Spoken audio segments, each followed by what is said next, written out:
Bonsoir, merci à toutes celles et à tous ceux qui ont participé à l'organisation de ce congrès. C'est une grande joie d'être ici avec vous, de pouvoir échanger avec vous dans un lieu aussi beau. Je voudrais partager avec vous aujourd'hui quelques réflexions sur l'œuvre d'Ibn Barajan de Séville. Pour le situer, il est un disciple de Ibn Masara et un précurseur du soufisme, de l'avènement du soufisme intellectuel qui culminera avec Ibn Arabi. La lecture que je propose de l'œuvre d'Ibn Barajan se fait au prisme de questions contemporaines soulevées par la crise environnementale que nous traversons. Donc, ma lecture se situe au croisement de deux champs d'études, l'éthique environnementale et l'historiographie du soufisme. Au cours du XXe siècle, l'humanité est entrée dans l'anthropocène, ce qui signifie que notre humanité est devenue maintenant une force géologique qui modifie le climat, les sols, de façon très importante, puisque nous avons quitté l'Holocène pour entrer dans l'anthropocène.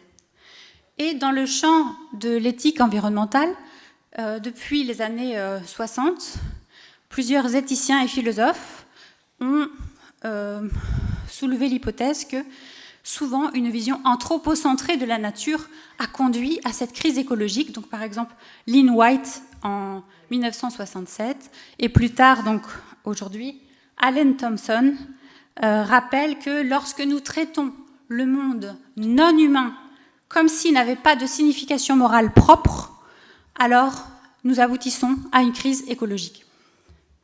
Donc, si l'action humaine est susceptible de détruire l'équilibre des écosystèmes, alors peut-être on peut penser qu'inversement, l'action humaine pourrait contribuer à restaurer ces équilibres, à être aussi une force de santé pour la planète. Et ces questions m'ont conduite à explorer la vision de la dimension spirituelle de la nature en islam, donc notamment dans la tradition mystique de l'islam. Et aujourd'hui, je voudrais, avec vous, examiner comment Ibn Barajan regarde le monde naturel, le monde créé. Ibn Barajan vient de Séville, il a vécu à Séville. Il a étudié les sciences islamiques, il a étudié également l'arithmétique, la logique, la philosophie, l'astronomie, la médecine. Et vers l'âge de 40 ans, il est parti vivre à la campagne, à l'ouest de Séville, et il s'est adonné à des activités agricoles comme la récolte des olives, et il a eu une attention accrue pour le monde naturel. Alors, depuis quelques décennies, plusieurs chercheurs ont étudié cette œuvre, notamment le professeur Denis Grill, mais récemment, c'est Youssef Kazouit, donc professeur à l'université de Chicago, qui a préparé une édition critique du commentaire mineur avec Gerhard Bevering et qui a consacré sa thèse doctorale à Ibn Barajan et contribué à faire connaître cet auteur. Donc, ma lecture se fonde sur celle de deux commentaires. Le commentaire mineur, donc édité par Youssef Kazouit, Al-Kitab Idah al-Hikma bi Ahkam al-Ibra, c'est-à-dire le livre de l'élucidation de la sagesse au moyen des principes du passage du sensible à l'intelligible. Et le commentaire majeur, Tanbi al-Afham ila tadabour al-Kitab al-Hakim wa ta'aruf al-Hayat wa al-Naba al-Adim, alerter les intellectuels à méditer sur les symboles et la terrible nouvelle du jour du jugement dernier, très présente dans le texte de Ibn Barajan, qui pense toujours à l'après. Oups, excusez-moi. Donc, pour mieux le situer, il faudrait, comme je l'ai dit, situer Ibn Barajan comme ses influences en amont, c'est Ibn Masara, c'est son maître, et puis aussi l'influence de la tradition ismaélienne avec les épîtres des frères en pureté, Rasa el-Irwan Safa, comme en témoigne la présence de notions comme le serviteur universel, al-Abd al-Kuli, et le serviteur particulier, l'Abd al-Jouzi. Et puis, très intéressant, voir que beaucoup de concepts présents dans l'œuvre de Ibn Barajan vont être repris par Ibn Arabi.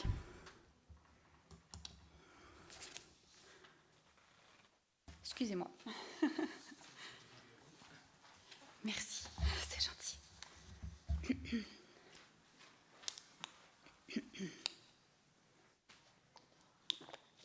Pour Ibn Barajan, il existe des correspondances entre le monde visible, al-wujud, et la connaissance de la tablette gardée, al-law al-mahfouz, entre les versets coraniques et l'anatomie humaine, et l'autodivulgation s'accomplit en 3 lieux. Divine s'accomplit en 3 lieux. L'être humain, la création et la révélation.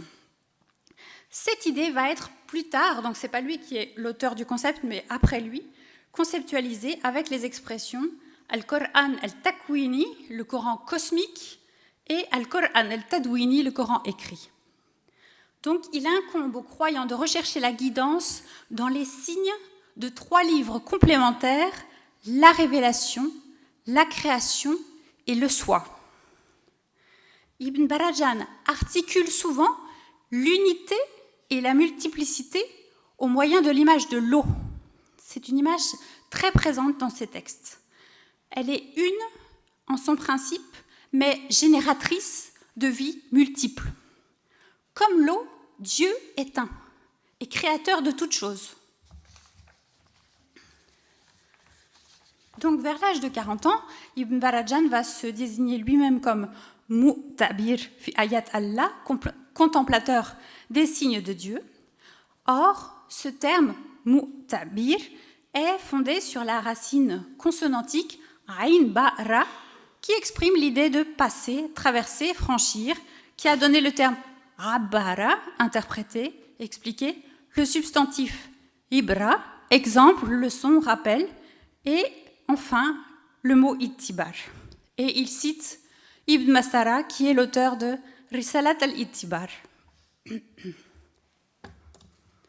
Donc Ibn Barajan invite à un effort de considération, tadabbour, sur les versets ou les signes, pour parvenir à les interpréter par transposition symbolique, i'tibar. Il invite à un engagement contemplatif avec le monde naturel, à tirer des leçons, à s'élever dans la connaissance de vérités supérieures et métaphysiques. Les signes qu'il interprète sont parfois immenses, comme le Coran qui est comparé à un soleil, ou tout petit, comme un moustique, des œufs de fourmis et même des atomes. L'abeille est pour lui une source d'enseignement. De même que l'abeille qui butine, le croyant peut extraire de sa contemplation des créatures les ingrédients de la guérison spirituelle, en pratiquant le rappel, dhikr, en s'abreuvant de la réflexion, fikr. Dieu a placé dans ces signes, dans leur correspondance et leur résonance, la guérison. Donc c'est comme si contempler pouvait guérir l'âme du croyant. En imitant l'abeille, il peut apprendre ce chemin spirituel. Et là, vous voyez, l'acte renvoie à son agent, l'ordonnancer à celui qui ordonne, le créer à son créateur, l'élever à celui qui élève, celui qui est établi à celui qui établit. La plante renvoie à celui qui l'a fait croître. Donc à partir de la contemplation de la plante, je vais revenir jusqu'à Dieu. Concernant les végétaux, Ibn Barajan voit dans la pluie qui fait sortir de terre les végétaux un signe de la résurrection des morts.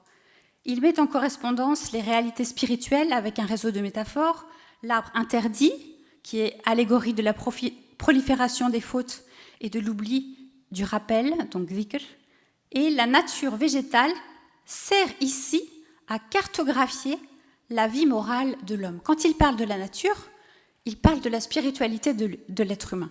Tout est symbolique chez lui. Donc, cette nature n'a pas d'autonomie ontologique. Chaque phénomène naturel est une manifestation directe de l'agir divin. La nature est un langage symbolique. Elle fournit un enseignement, ibra, un moyen de passer de ce que l'on voit à ce qui est absent de la vue et de s'instruire au sujet de la vie future. Alors, personnellement, j'ai été très sensible à la beauté de certains passages concernant les ombres, la prosternation des ombres. Tout dans la création se prosterne. Bien sûr, il fait référence à l'injonction faite aux anges de se prosterner devant Adam, qui est le bachar qui n'a ni plume ni poil. Donc les anges doivent se prosterner. Mais il évoque aussi la prosternation des ombres et il dit que toutes les ombres se prosternent devant Dieu. Et toute la création témoigne de l'unicité de Dieu et de sa domination absolue, tandis que les croyants sont appelés à méditer ces signes afin de renforcer leur foi et leur soumission. Mais quelle doit être la posture de l'humain en ce monde? Comment doit-il habiter ce monde? Pour Ibn Barajan, Dieu est le vivant, celui qui donne vie. Il est aussi le jardinier, il est aussi le cultivateur, il est celui qui dissémine, celui dont la miséricorde féconde les nuages et fait descendre une pluie d'eau douce. Dieu est celui qui fait croître les humains comme des plantes et qui les ramène à la terre. Il y a une métaphore entre les humains et les végétaux. Dieu est le véritable cultivateur, mais pour Ibn Barajan, il se sert de nous, les humains, pour cultiver la terre. Et on peut lire, par exemple, dans le Tanbih, il se sert de nous et accomplit ses merveilles à travers nos actions. Et quand il accomplit ce travail de la terre, l'homme a un statut de serviteur et non pas de maître. Cependant, notre séjour en ce monde ne doit pas nous faire oublier Dieu. Les biens de ce monde ne doivent pas faire l'objet de notre attachement, car leur jouissance est illusoire. Nous ne devons rien prendre de ce monde, sauf avec modération. Donc c'est une posture d'ascétisme, de renonciation. Il faut éviter les pièges et éviter l'attachement. Le monde, pour Ibn Barajan, est un lieu de purification. C'est une immense mosquée, d'après ce qu'il écrit. Dieu a créé l'eau comme un lieu de purification que rien ne souille. Nous sommes appelés à contempler, à ne rien prendre qu'avec modération. Nous sommes appelés à nous purifier durant notre séjour. Donc voilà la mosquée des Omeyyades avec le paradis. La contemplation appelle ou rappelle, la création appelle ou rappelle. Le monde d'ici-bas est en fait le seuil de la contemplation de l'au-delà. Pour le sévillant, l'être humain distrait par le monde, le multiple, devient parfois oublieux de lui-même et de Dieu. Alors Dieu fait descendre l'eau comme un rappel du paradis. La création, en fait, est un rappel. Comme on peut le lire dans Idah al-Hikmah, chaque fois que tes yeux se posent sur une créature, alors souviens-toi du Créateur. Le Coran est un appel à contempler les chiffres, les signes, à déchiffrer le livre du cosmos. La divulgation de Dieu à travers la création est une théophanie. Cette méditation permet en réalité de se souvenir de ce que nous savons déjà. C'est un rappel. Il s'agit de rassembler, de mettre ensemble des fragments épars de ce que nous avons su avant notre arrivée sur Terre. Donc ça c'est l'allusion à l'alliance avant la création, donc Ahid. Nous avons su toutes choses et nous devons nous rappeler grâce au dhikr. Il ne s'agit pas par la contemplation d'apprendre, il s'agit de nous souvenir de ce que nous savons déjà. Et ensuite, la contemplation de ce monde pour Ibn Barajan, c'est de nous faire entrevoir le paradis. Par exemple, le miel nous rappelle le fleuve Nil, qui est le fleuve de miel au paradis. Le lait nous rappelle le Tigre, qui est le fleuve de lait au paradis. L'eau nous rappelle le Sihan, fleuve d'eau au paradis, etc.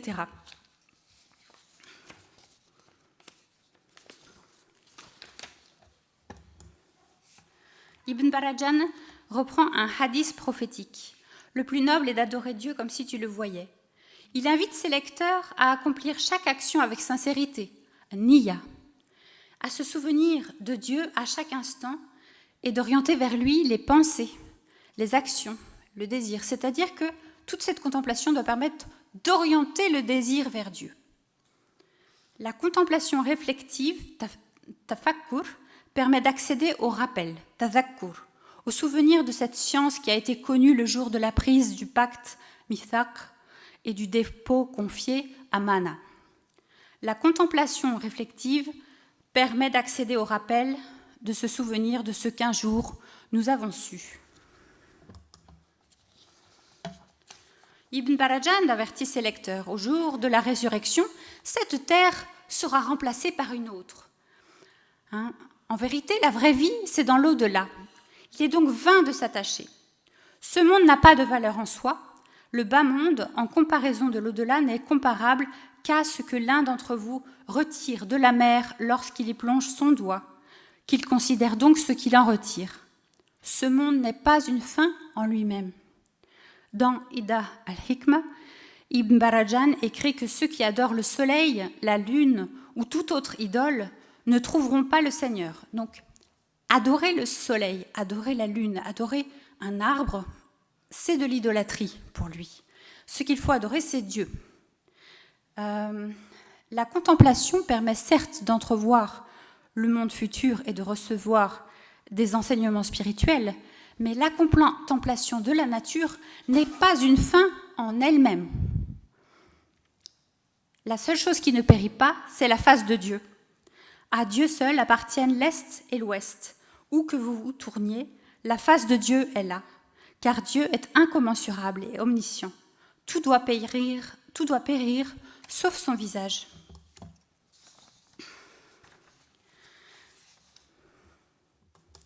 Cette vision nous permet-elle de fonder une éthique plus respectueuse du monde naturel ? La lecture croisée de ces deux commentaires nous permet déjà de dégager un premier enseignement, celui de l'humilité cosmique. Chez Ibn Barajan, la plus petite créature peut devenir source d'enseignement. L'être humain ne domine pas la création. Il est dans une situation d'apprentissage qui exige de s'abaisser, de se dépouiller de toute arrogance, de partir du présupposé que l'autre est notre enseignant. Et il se met à l'école des fourmis, des œufs des fourmis. Il a beaucoup de tout petits insectes sur lesquels il médite, même les atomes. Ensuite, pour le Mu'tabir en dalou, il est possible d'entrevoir le paradis si l'on renonce à dominer la nature. Cette vision contraste fortement avec les représentations modernes du progrès, qui sont marquées par la désacralisation, l'objectivation de la nature, même l'instrumentalisation de la nature vue comme une ressource économique, par exemple.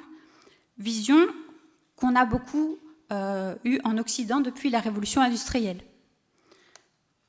Pour Ibn Barajan, la création conserve une valeur médiatrice, sans jamais devenir objet d'idolâtrie. La nature est un support de contemplation, mais elle n'est pas l'objet de la contemplation. Elle n'est pas vénérée pour elle-même. La création est un signe, un médium, non une fin en soi. Elle enseigne, elle oriente, elle prépare, mais elle ne doit jamais devenir l'objet ultime de la contemplation. Seule la majesté de Dieu peut être contemplée pour elle-même. Si la nature est belle, c'est parce qu'elle annonce le paradis. Il s'agit d'apprendre à lire le monde sans s'y attacher, de vivre au sein de la création sans s'y perdre, de percevoir Dieu à travers elle sans confondre le signe et ce qu'il désigne. Ibn Barajan invite dans ses commentaires à une vie de sobriété et d'attention au monde. Nous ne devons rien prendre de ce monde sauf avec modération. Il ne nous appartient pas, il nous a été confié.